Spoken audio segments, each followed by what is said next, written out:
times her eyes fall back the tears. Almost every night when at a moon. Which early 70s tune can you hum from start to finish, yet the artist's name slips your mind? In 1973 alone, more than a dozen unlikely records flashed into the top 40, owned the airwaves for a season, then carried their makers straight off the pop radar. Tonight we're spinning 10 of those wonders, each packed with quirky trivia, chart success, and pure nostalgia. Keep count, and tell us in the comments which single shot hit still makes you press repeat. Number 10, Hocus Pocus, Focus. A machine gun guitar riff fires, then yodeling, whistling, even mock opera? That's Focus, a prog quartet from the Netherlands whose manic instrumental Hocus Pocus roared to number 9 on the Billboard in June 1973. Guitar hero Jan Ackerman rips fretboard runs, while keyboardist/flutist Thijs van Leer jumps between Hammond blasts and full-throttle yodels. There are virtually no lyrics, just bursts of la-la-la joy and rapid-fire drum breaks from Pierre van der Linden.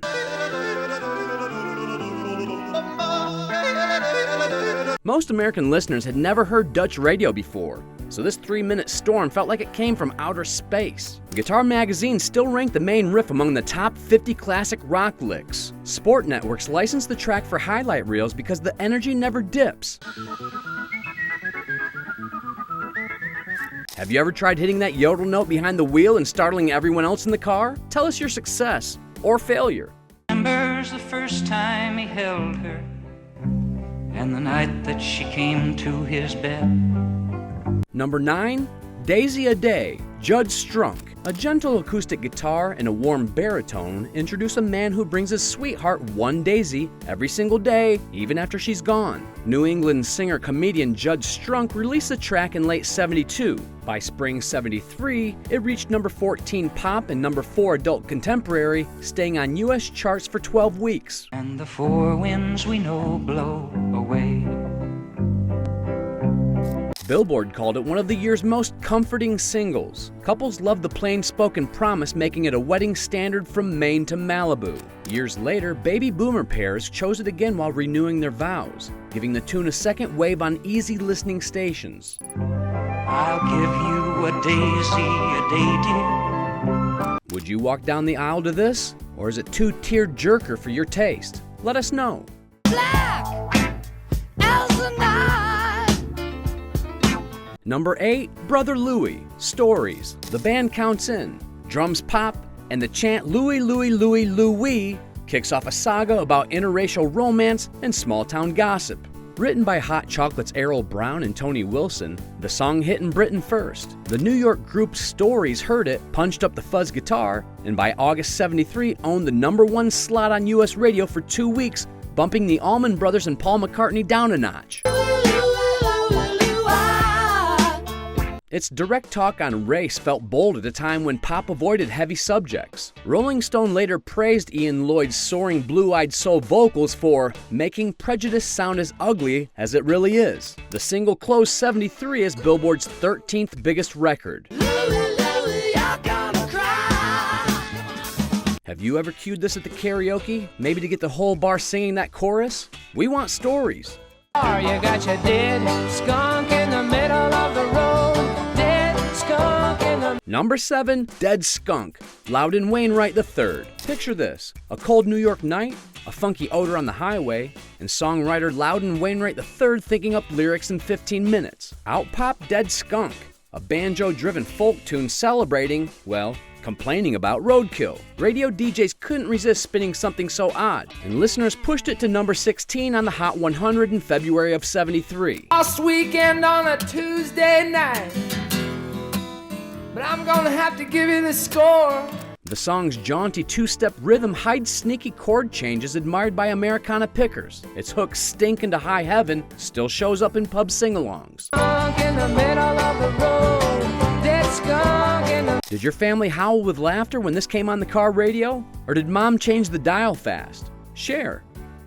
Almost every night when at a moon. Number 6, Dancing in the Moonlight, King Harvest. That sparkling electric piano intro drifts in, and suddenly everything feels lighter. King Harvest's version of a Boffalongo tune reached number 13 in early 1973, but behind the scenes the band's French label went bankrupt, leaving the Cornell-bred quartet without promotion money. No Matter, late-night DJ shifts, roller rinks, and college dorms kept this single alive.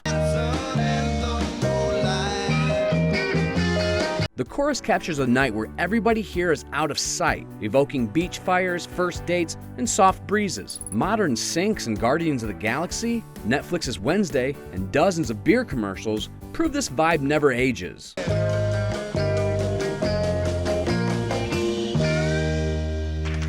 After a 1976 farewell show, members scattered to studio gigs and farming in upstate New York, but they reunite occasionally at charity festivals, playing, of course, one song that everybody knows. Where were you the first time you heard this under literal moonlight? Campsite? Promenade? Backyard? Drop the memory. Number 5. Oh Babe, What Would You Say? Hurricane Smith. Norman Hurricane Smith engineered over 100 Beatles tracks, from Love Me Do to most of Rubber Soul. Then he cut this throwback pop gem, singing in distinctive croak that sounded like 1933 instead of 1973. Audiences loved the surprise. Number 3 Billboard, number 1 on Cashbox, and months of heavy rotation. Walk with you along the Milky Way. Frank Hardcastle's cozy saxophone solo glides over barrelhouse piano while Smith pleads, "Oh babe, what would you say?" His voice baffled disc jockeys who expected Liverpool polish, but nostalgia-craving listeners kept phoning requests. What would you say? Billboard's year-end chart placed it 73rd, nestled between Elton John and Stevie Wonder hits. Smith soon returned to producing, figuring that lightning probably wouldn't strike twice. Does this tune transport you to sock hop fantasies? Or a 73 dashboard radio?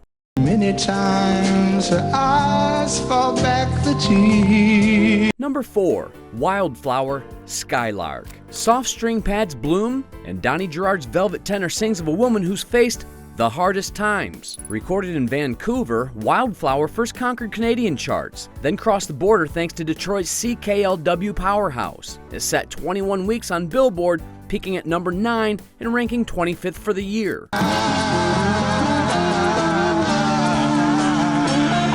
The song's orchestral sweep and gospel-tinged chorus foreshadowed later power ballads by Journey and Foreigner. Musicians study the key change at 2 minutes and 30 seconds for maximum goosebumps. Only freedom that you know. Skylark disbanded soon after. Keyboardist David Foster, however, became a Grammy-collecting producer for Chicago, Celine Dion, and Whitney Houston. Wildflower itself has been covered by 70-plus artists, from Hank Snow to hip-hop group New School. Is this your go-to slow dance track, or do you only hear it on Soft Rock Sunday Radio? Say yes or nah.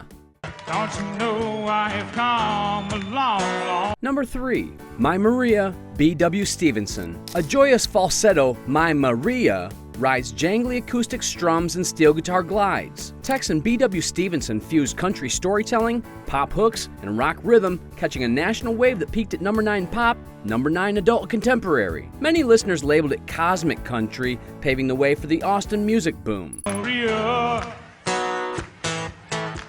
There was some blue and sorrow times. Session players included drummer Jim Keltney, who worked with George Harrison, adding a subtle shuffle that makes feet tap. Yeah, I love you, oh my Maria. Though Stevenson co-wrote Shambhala, later a Three Dog Night smash, he never charted solo again and passed away from heart complications in 1988. Brooks and Dunn resurrected My Maria in 1996, winning a Grammy and introducing the melody to a country generation that never heard the 73 original. Which version lives on your playlist, the dusty 73 single or the slick 96 reboot? Cast your vote. Andy Warlow said hello, and he said hi, what's doing? Whoa, said sit down, I got some bad news, it's gonna hurt. Number 2, The Night the Lights Went Out in Georgia, Vicki Lawrence. Soft acoustic strums, then Vicki Lawrence whispering a broken intro. A man accused, a cheating spouse, and a judge in a hurry. Bobby Russell penned the storyline. Cher declined it, feeling Southern radio backlash. Lawrence, better known as Mama in the Carol Burnett Show sketches, recorded it instead, and listeners devoured every twist. The single hit number 1 for 2 weeks and closed 1973 as the 11th biggest hit. That's the night that the lights went out in Georgia. Producers kept the arrangement sparse. Snare rim shots, eerie strings to spotlight the shocking last line reveal. Critics called the ending a 3-minute film noir. Cheating wife had never left town. And that Can you recount the plot without Googling it? Or do the details still shock you each listen? I'm gonna buy me all kinds of candy. That's what I'm going. Number 1, Playground in My Mind, Clint Holmes. Childhood whimsy. A music box glockenspiel twinkles. Then kids chant, "My name is Michael, I've got a nickel." Adults either melted or rolled their eyes, but millions bought the single, giving nightclub singer Clint Holmes 2 weeks at number 1 in June of '73. We sing a song all day. Composer Paul Vance, who earlier wrote Itsy Bitsy Teeny Weeny Yellow Polka Dot Bikini, tapped his son Philip for the child vocals. Holmes recorded his part in one take. The contrast grown man reminiscing, child singing, felt innocent in a year of Watergate headlines. We're gonna do, let me teach you the words. Does this make you smile huge or reach for the skip button? Honest answers only. Yodels, roadkill humor, gothic twists, 1973's one-hit wonders covered every mood and still spark sing-alongs 50 years later. Which sleeper gem did we forget? Or which track above is secretly your favorite? Drop your pick below and let's keep rediscovering pop's happiest accidents together.